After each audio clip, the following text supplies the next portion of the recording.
Vous dites par exemple que ça s'est passé après la guerre. Il y avait des matières de guerre, dites-vous, des nitrates, du phosphore. Et qu'allait-on faire après la guerre? On n'allait pas fermer les usines. Et on a l'impression, dans ce que vous dites, qu'on les a réinvestis. Je vous cite, dans deux espaces de profit, l'agronomie moderne et la médecine.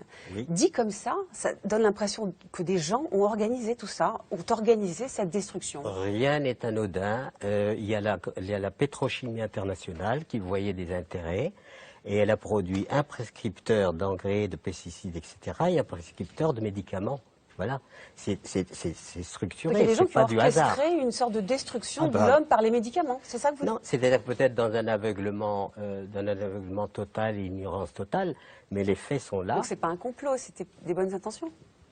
Vous savez, les bonnes intentions, je suis persuadé que des tas de gens pensent que les organismes génétiquement modifiés sont une très bonne intention pour la fin dans le monde, sauf que c'est un drame.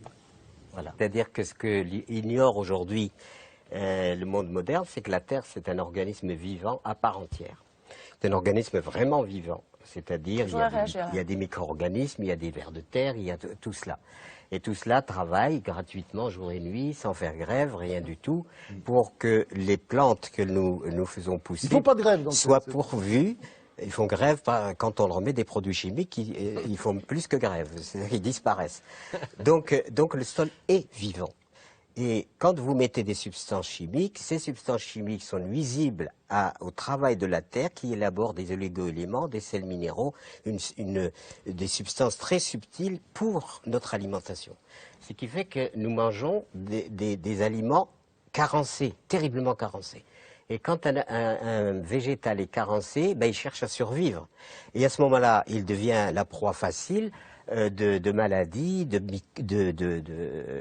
parasites, etc. Qui sinon n'existent pas, bien sûr. Il n'y a pas de maladie dans la nature, il n'y a pas de violence dans la nature. Et, attendez, je me permets de vous interrompre parce que je n'ai pas dit grand-chose toute cette émission. Je trouve que vraiment, je ne vois pas pourquoi la défense des processus naturels, la défense d'un meilleur comportement de l'homme à l'égard de la nature, toutes ces choses que j'entends très bien, et je suis tout à fait d'accord, devraient passer par un discours d'un irénisme, enfin angélique sur la nature qui me sidère quand même. Non, moi je suis pas d'accord du écoutez, tout. Je suis vous pas n'arrêtez pas de dire que les chèvres et les vers de terre sont beaucoup plus intelligents que les êtres humains.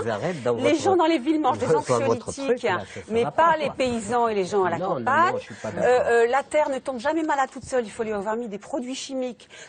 Comment vous croyez qu'on a sauvé la pomme de terre de ces maladies? Aujourd'hui, par des produits, par la médecine. Vous mangez des produits, quand vous vous mettez à table, sont emprunts, sont contaminés. Mais ce que je dis n'est pas contradictoire avec vous. Je ne vous entends jamais dire une chose qui est tout de même très importante dans l'histoire des humains.